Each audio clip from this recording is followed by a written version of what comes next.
bonjour à tous. Donc moi, je suis ravi d'être avec vous ce matin et de voir quelques têtes connues. Bonjour Féti.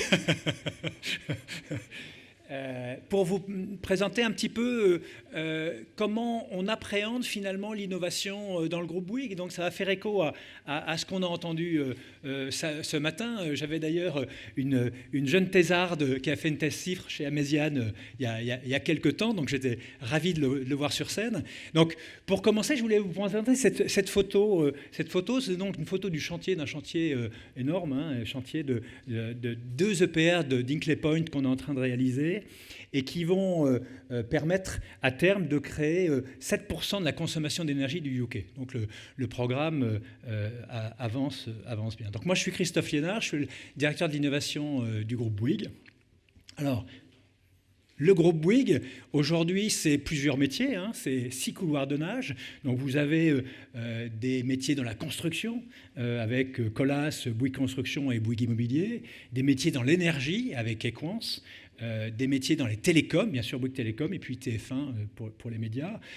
Tout ensemble, c'est un ensemble de 200 000 personnes, un chiffre d'affaires de 57 milliards, et on est présent dans 80 pays, même si on le voit sur ce graphique, la présence européenne, pratiquement 80%, est encore forte. La France représente un peu moins de 50% maintenant de nos activités.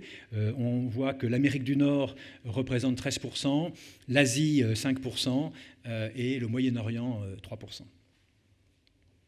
Et puis la photo aussi, la petite photo que j'ai mise ici, c'est donc l'extension de la ligne de métro, la métro à Hong Kong, qui est en cours de réalisation en 2025.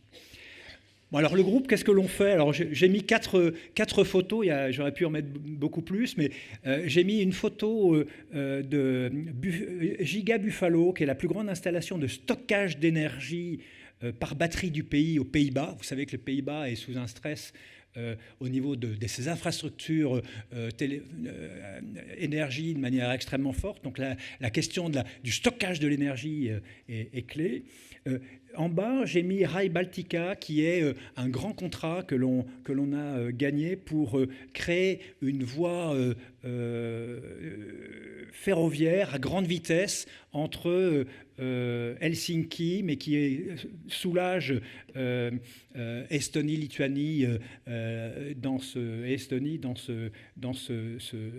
programme qui permettra notamment d'un point de vue certainement militaire d'avoir une certaine indépendance. En bas à droite, j'ai mis un parc solaire à grande échelle. On fait beaucoup de parcs solaires, souvent très grands. Là, j'en ai mis un en Suède, mais j'ai été en visiter un il n'y a pas très longtemps en Australie, sur 1000 hectares. Donc, il y avait un paysan qui avait vendu 20% de son champ. 20%, c'était 1000 hectares. Et donc, on a construit une centrale photovoltaïque de 400 mégawatts. Et puis, en haut à droite, alors ça, je l'ai rajouté hier soir, ça vient d'arriver. C'est un petit contrat, mais un contrat très intéressant. C'est donc à Davis, en Antarctique, où on a été awardé pour pouvoir faire des évolutions de la base scientifique en Antarctique. Très intéressant pour la géopolitique et géostratégie. Donc ça, nos clients sont des clients australiens. Alors, ma mission, à moi, quelle est-elle?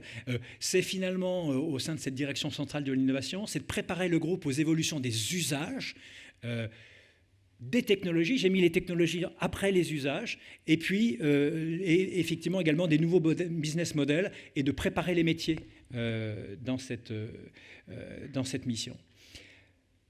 Ça s'articule autour de 3 piliers. Alors aux arts, on aime bien 3 piliers parce que c'est isostatique, c'est bien, on est en équilibre, on se sent bien, confortable. Donc le premier pilier, c'est Explore and Explain.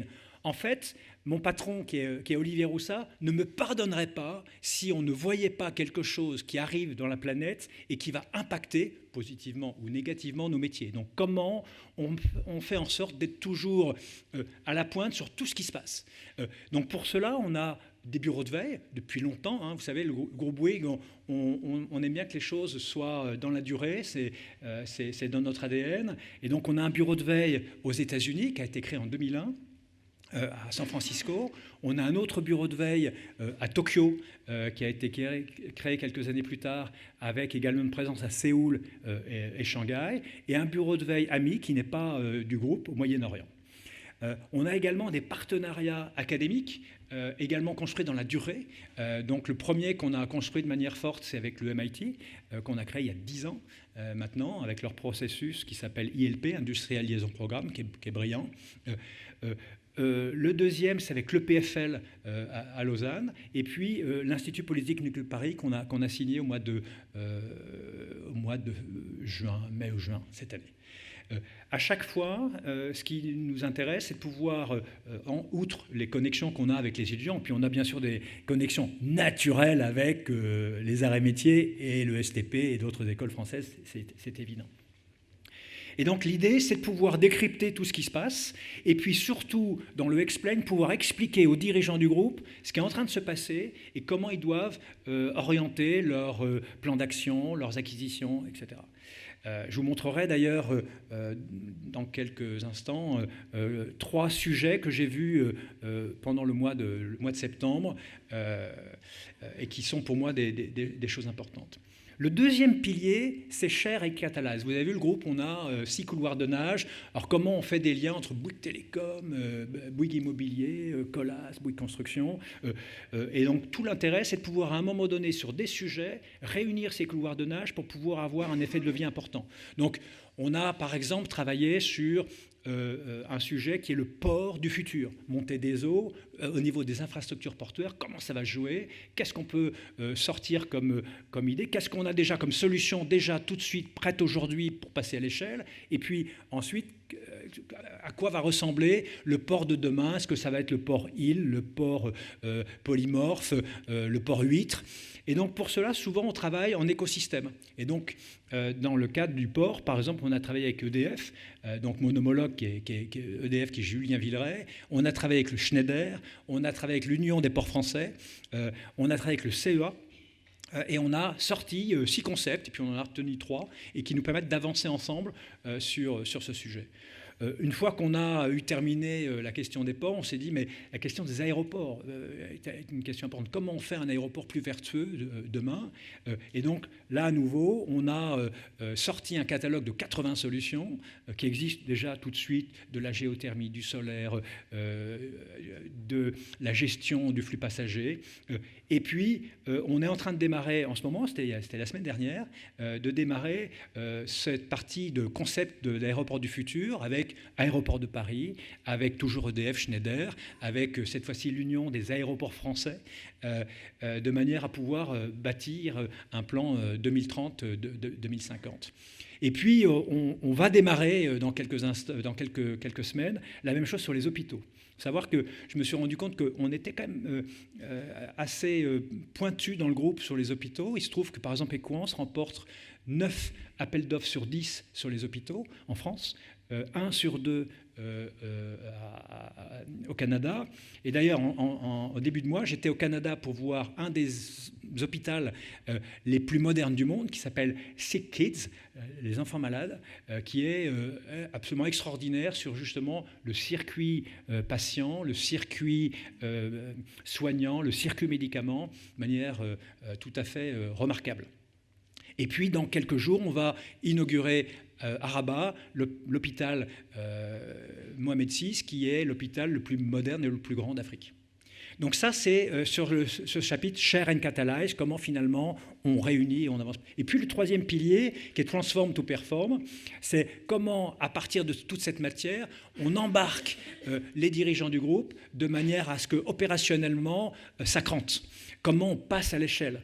Le catalogue des solutions dont je parlais tout à l'heure dans Share and Catalyze, on voit qu'il existe aujourd'hui des quantités de solutions, mais qui souvent sont utilisées à tel endroit géographiquement et pas ailleurs. Pourquoi ? Comment on passe à l'échelle pour avoir un effet finalement intéressant. Et puis 2 priorités. Une première priorité sur renforcer la résilience de nos métiers. Comment je diminue la consommation d'énergie, comment j'agis sur la biodiversité de nos sites, comment on travaille sur l'ensemble de ces sujets. Et puis le deuxième point, c'est l'accélération du passage à l'échelle de l'intelligence artificielle dans le groupe. C'est la raison pour laquelle d'ailleurs on a créé un collectif qui s'appelle Impact AI. J'en parlerai peut-être à la fin s'il me reste quelques minutes, qui est un collectif qu'on a créé en 2018 sur la base de l'IA ne se déploiera pas sereinement dans nos groupes, dans nos sociétés, j'allais dire de manière plus large, si elle n'est pas éthique et responsable. Donc on a monté avec, aujourd'hui on est une centaine de membres, à peu près la moitié du CAC 40, des ETI, des écoles, un collectif qui s'intéresse à l'impact de l'intelligence artificielle sur la santé, l'éducation, le travail et l'éthique. Sujet qui était naissant en 2018 et qui aujourd'hui est vraiment au centre du jeu, quoi. Et quand on réfléchit à l'impact de l'IA sur le travail, sur à la fois les emplois et le travail, on va dire. Donc je voulais vous présenter peut-être 3 sujets que j'ai vus récemment, et notamment 2 que j'ai vus, l'un la semaine dernière et puis en début de mois pour l'autre. Mais en commençant par Voodoo. Voodoo, on a, il y a quelques mois, monté un challenge mondial avec Microsoft et puis Capgemini qui s'intitulait Build Better Tomorrow. Comment trouver des moyens de fabriquer. Alors, Microsoft pensait à data center, bien évidemment, mais nous plus largement. Et donc, on a sélectionné au niveau mondial un certain nombre d'entreprises. Et parmi les gagnants, on retrouve une boîte qui s'appelle Voodoo. Et Voodoo, que font-ils? Ils partent de peupliers. Alors, le peuplier, vous savez, c'est un bois qui ne sert à rien, hein, c'est les boîtes de camembert.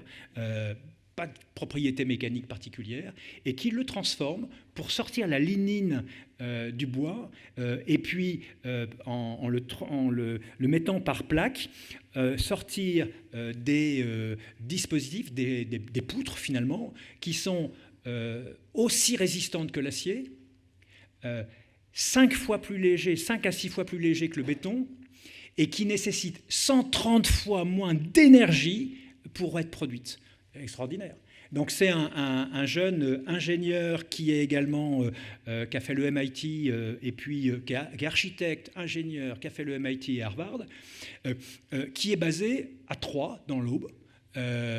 Et qui fait ce produit-là, et c'est absolument extraordinaire. Donc on n'est pas rentré dans son capital, par contre on a signé avec lui le fait qu'on allait lui acheter pour 32 millions de matériaux, ce qui lui permet de s'équiper en machines, etc. Mais on entendra parler de Voodoo.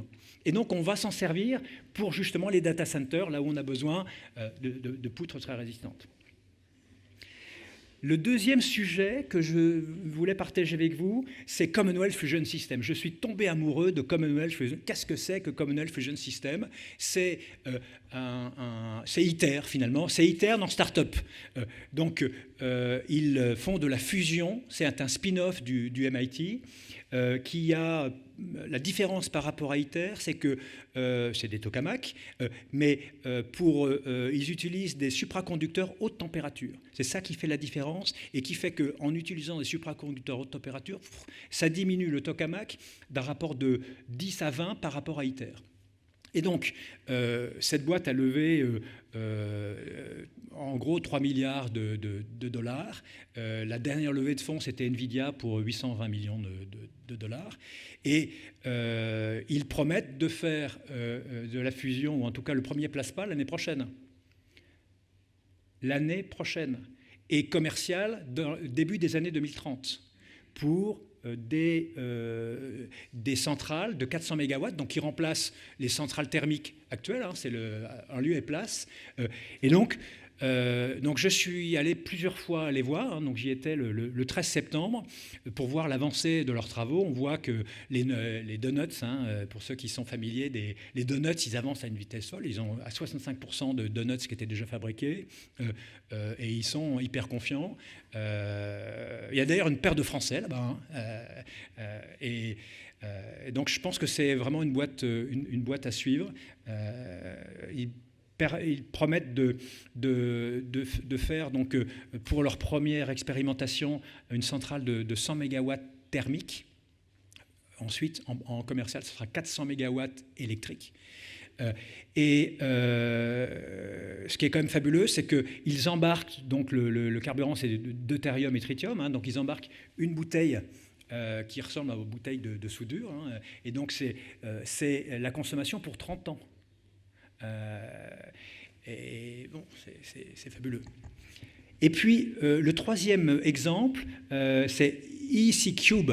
Alors, EasyCube, qu'est-ce que c'est? On les avait vus. D'ailleurs, c'était un chercheur français du CNRS, Roland Pellin. Je ne sais pas s'il y en a qui le connaissent dans la salle. Moi, je l'avais croisé à Marseille il y a quelques années. À l'époque, il était à moitié à Boston, au MIT, et à moitié à l'université, à Aix-Marseille Université. Et donc, il nous avait parlé d'un projet qu'il avait de mettre du black carbone, du noir de carbone à l'intérieur du ciment pour faire une surface conductrice. Et donc, ils ont avancé. Je suis retourné les voir à Boston plusieurs fois. Au début, c'était une petite plaque comme ça qui chauffait vaguement. Ensuite, la dernière fois, c'était une plaque comme ça. Et puis, j'ai été à Fukushima la semaine dernière où ils ont fait 1 mètre cube de produit qui permet effectivement de chauffer et également de faire une batterie. Donc ce que vous voyez à gauche, là, ce qui est un peu noir, c'est une batterie. Et donc l'idée, c'est de faire avec 5 mètres cubes de cette batterie, en fondation de bâtiment, d'avoir une batterie pour 10 kWh, donc à peu près la consommation, ce qu'il faut pour une journée pour une maison, donc elle sera alimentée par du solaire. Et donc là, à nouveau, ça avance très fort. En 2026, il va y avoir 3 expérimentations concrètes pour le passer à l'échelle. Donc voilà mes 3 émerveillements du moment. Alors, l'intelligence artificielle, j'ai remis une petite phrase de Jensen Huang qui dit « La seule chose que l'humain ne doit pas outsourcer, c'est son intelligence ». Donc ça me semble être assez bien vu. Et donc, c'est la raison pour laquelle... Tu veux que je le remette ?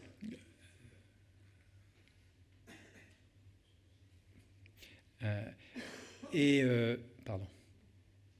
Et donc, on a créé toute une petite équipe qui s'occupe de l'IA dans le groupe.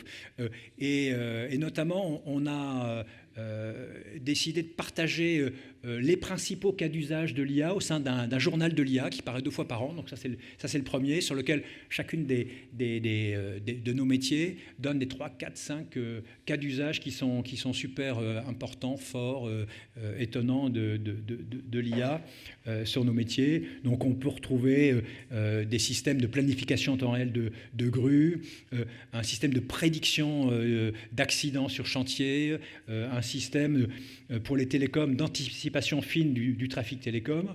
On peut retrouver également, bien sûr, des projets de knowledge management, très important, le système de knowledge management.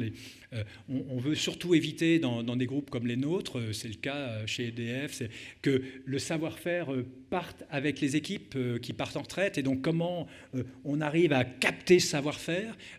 Et donc, souvent, les experts, ils ont quand même beaucoup écrit. Donc, on peut commencer par mettre dans le dispositif tout ce qu'ils ont fait. Et puis ensuite, avant le départ, on peut leur poser des questions. Et donc, il y a des séries d'interviews pendant les 6 derniers mois, ce qui permet aux plus juniors qui arrivent d'être épaulés par le savoir-faire de l'ancien qui est parti.